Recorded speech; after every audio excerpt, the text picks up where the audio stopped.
So everybody say hi, Nora. Hi, Nora. There are, how many people here? About 18?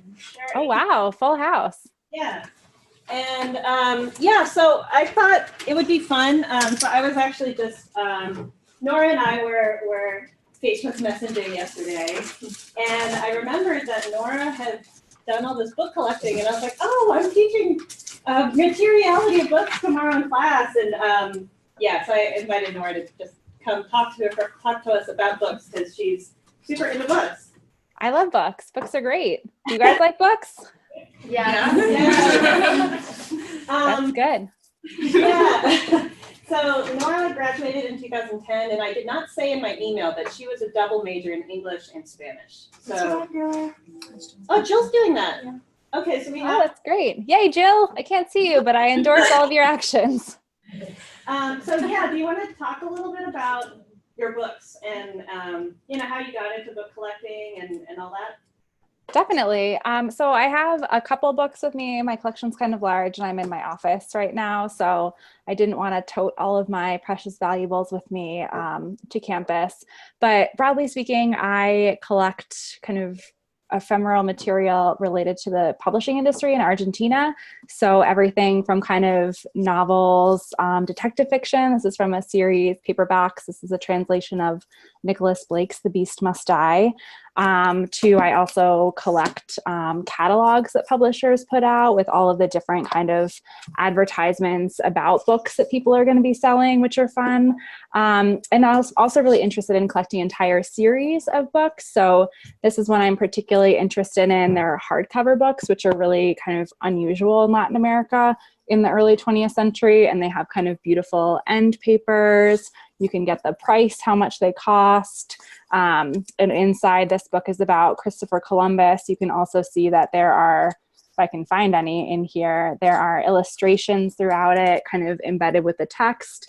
So I'm really just interested in kind of all the physical aspects and really books that you can't necessarily find in libraries. That's kind of one of the reasons I started collecting books myself, is that I'm interested in what might be called cheap paperbacks. And in libraries, they tend to have hardcover, either scholarship about books or even in special collections, the kind of rare materials that are really expensive, and oftentimes the newspapers or advertisements or kind of what we might consider today's bestsellers aren't necessarily easy to track down in large quantities. And so for me, it was an easy way for me to do my research to collect them, and also something that was affordable as a student, because collecting cheap paperbacks is a lot more affordable than, you know, $500, $600, $700 very rare material. So that was something I was really interested in.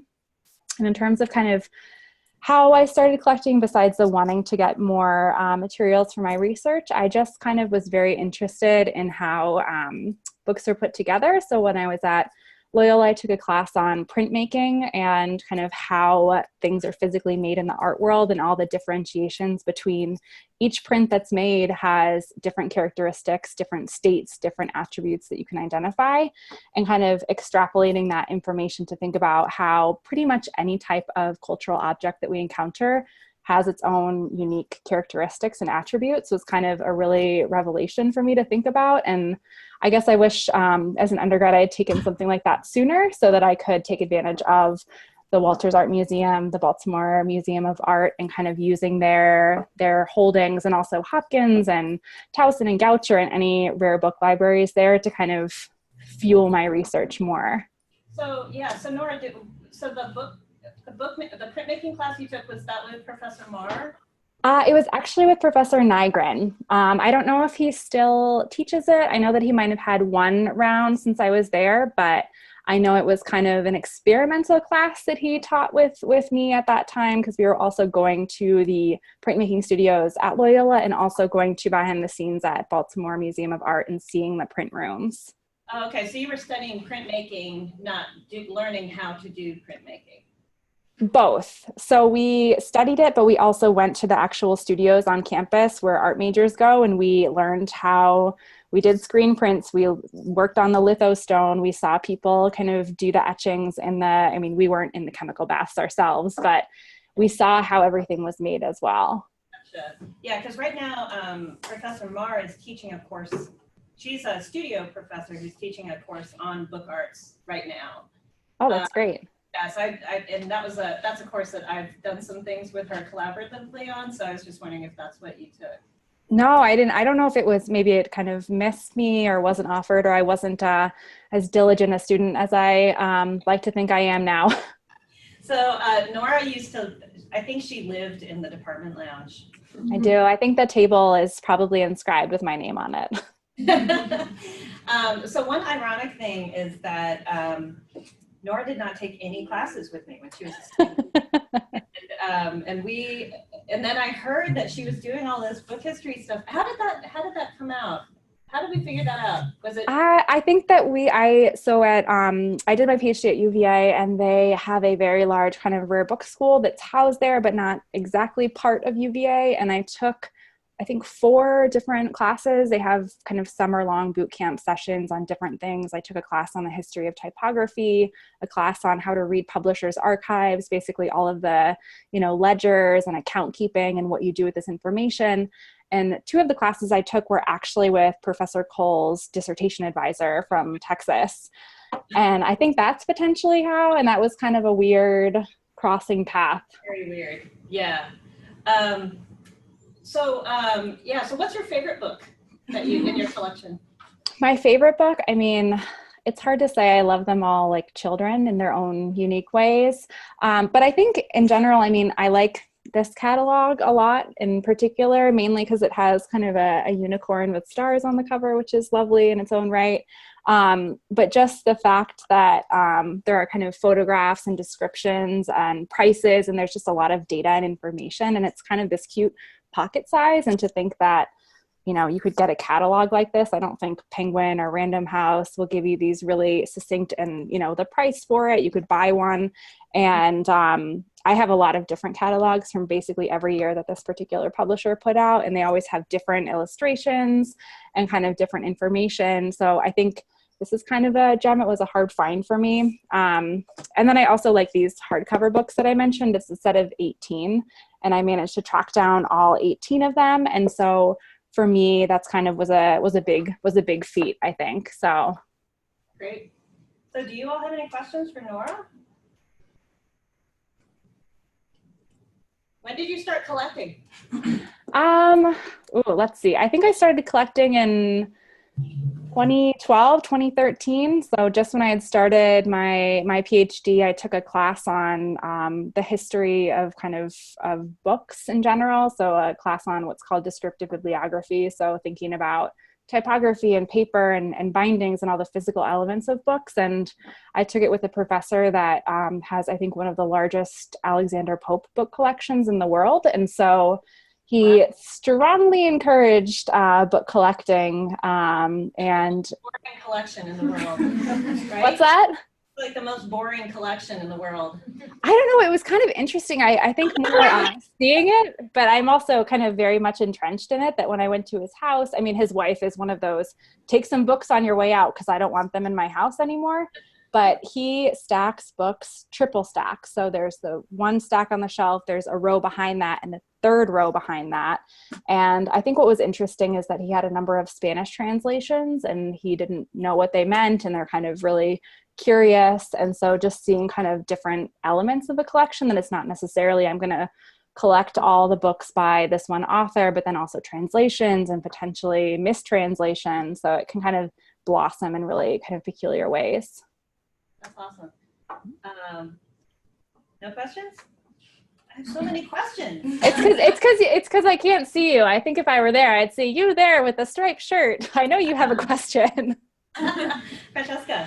You had said that it was hard to track down the hardcover books. What do you mean by that? Like, how did you go about trying to find them and stuff like that? So I have a guy,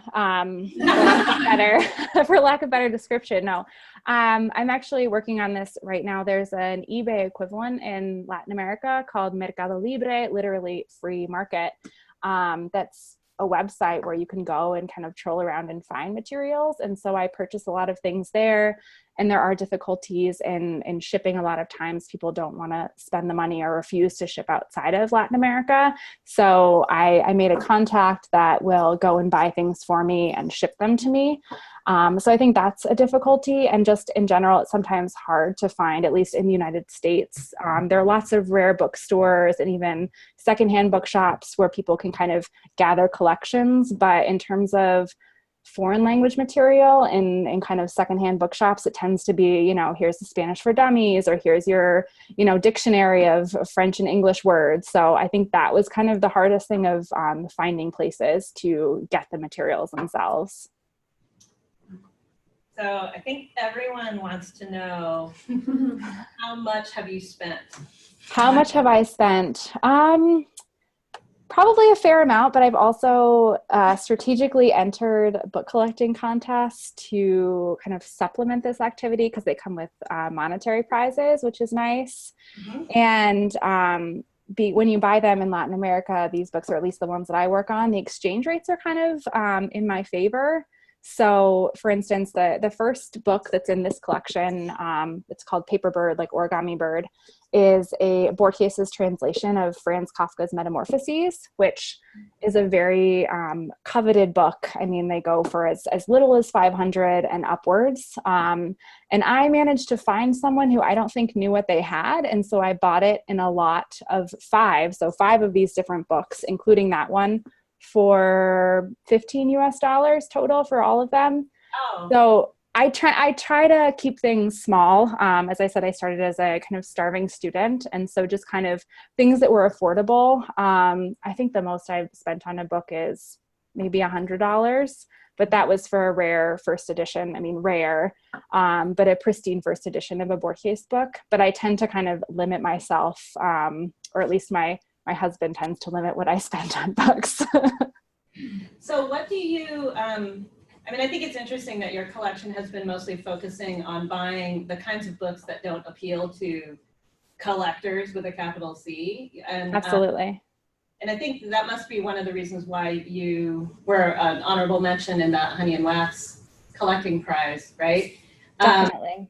I mean, can you just say a little bit about like the world of book collecting and what that's like? Because I thought that was interesting that the Honey and Wax Prize was really like specifically targeting getting female collectors, and like why that, and what does that say about what, you know, the whole kind of endeavor of book collecting looks like? Absolutely. So I think in general, the typical or stereotypical figure of a book collector is kind of a grouchy old man who just kind of has the means and ability to collect books, or traditionally that's what it is. I think about the Grolier Club in New York, which is kind of the heart of bibliographic study, kind of book study. And I see it as kind of in some senses an old boys club. And for that reason, I mean, there are a lot of female book collectors I've kind of found throughout the years. They tend to be librarians or curators, but it's not the kind of typical figure that you would see. It tends to be people that have a lot of money or means, and they're just kind of using this to kind of for a passion they have or interest. And I think for me, that was something that was interesting, and not only entering into that and saying, hey, this is not just your club, I can do this too. But I think in the long term, something I really was interested in this project for not only myself, but potentially also kind of donating this collection, whatever it ends up being when I'm, you know, old and frail, to some type of cultural institution somewhere where they can be accessed by as many people as possible. So to kind of think about not only how this makes more work accessible for me, but then for others kind of going forward is something that's important. Yeah, that's great.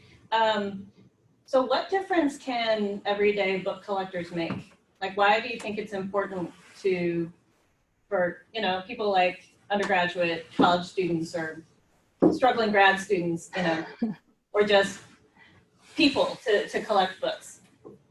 I think honestly, it doesn't necessarily have to be books. I think you can collect anything you want, anything that you're interested in. But I think that books are particularly interesting, especially if you're just interested in one author, even one novel or one collection of poetry, and trying to get as many different copies of that, whether they're from the same year, whether they're in translation, and just seeing how they're received and produced in different contexts is really kind of fascinating, as these are objects that tell us about our history, right? Anything that we have, whether it's matchbooks or computers or I don't know, cookbooks or whatever you're interested in, kind of collecting that can tell you a lot about a history and kind of where people come from and where they're going. And so for me, books as a literature scholar are kind of the most natural way of thinking about collecting things. And I think, in that interview for Honey and Wax or for another bookseller, I was asked the question of, if you didn't collect books, what would you collect? And I think my answer would be matchbooks is something, you don't even have to pay anything for it, right? Every restaurant, or at least they used to give you these. Yeah, I don't think they do anymore. Maybe some do, but you could kind of have these little mementos of places that you've been. And I think in a general sense, we always collect, we're always saving things, even if I bet every student in your class right now, even though I can't see them, I imagine that you have saved papers that you've written over the course of your time there. In high school, maybe you still have, letters you've written your friends, or notes, or, the sweatshirt that someone gave you from some random place. So I think that everyone has this propensity to collect and save. And I think that it's just, where you kind of focus. And for me, it's just collecting and thinking about other places, other people. Great. Yeah, I mean, in a way, you are kind of what you own, right? I mean, it's also scary. And when you look at personal collections of books, it tells you a whole lot about the person also. So, yeah. Absolutely. Do you all have any last questions for Nora? Don't be shy. I'll answer anything within reason. Jill. Have you actually gone to Latin America and done any investigating in person, or do you do most of your collecting digitally? So that's a great question. I do a lot of research. My kind of home base is in Argentina. And so I've spent a couple summers there. And when I'm there, I kind of always bring an extra suitcase for, some books I might gather in my travels.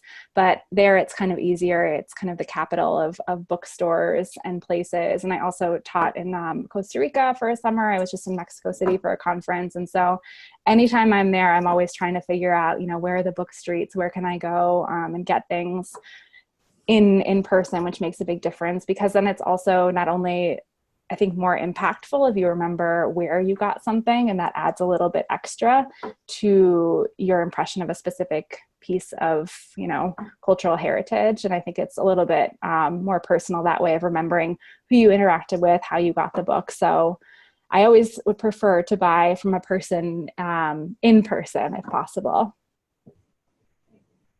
Thanks. Anything else? Yeah. What does it look like to enter a book collecting competition? Do you say what types of books you have, or write descriptions, or?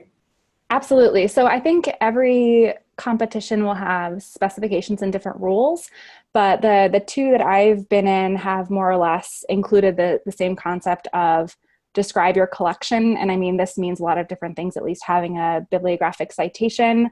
I tend to go a little bit crazy, and then also describe the typography, the binding, the state, the more kind of details about every specific item, but more or less give us a catalog of the materials that are in your collection. And they usually limit themselves. They don't say, tell us about everything that you have, but they say, pick the best 50 to 60 items that represent your collection as a whole. And some people's collections might be smaller, some might be a lot larger, but it's more just a snapshot of these are kind of the core books that are in there. So usually give us a catalog that best describes the whole collection, and then also a series of questions about it. So for the Honey and Wax, I think there were a lot of questions about what's driving this collection, where do you hope to go with it in the future, if you had some mysterious donation, what's the one kind of book that you would want to buy, et cetera, et cetera. So it's really focused on highlight your collection at its core, and then kind of talk about it a little bit more. Great, good question. All right, I think that's about the time we have, but I really appreciate you taking the time. It's totally fascinating. Absolutely. And if anyone is shy and has other questions, I know that Professor Cole will gladly pass along my email if you want to kind of ask more private, personal, how can I get started questions. So I'm happy to answer any of those. Great. Thanks, Nora. All right. Absolutely. Thank you. All right, good luck with everything. Thank you. What happens? Okay. Thanks. I'm really- Bye. All right.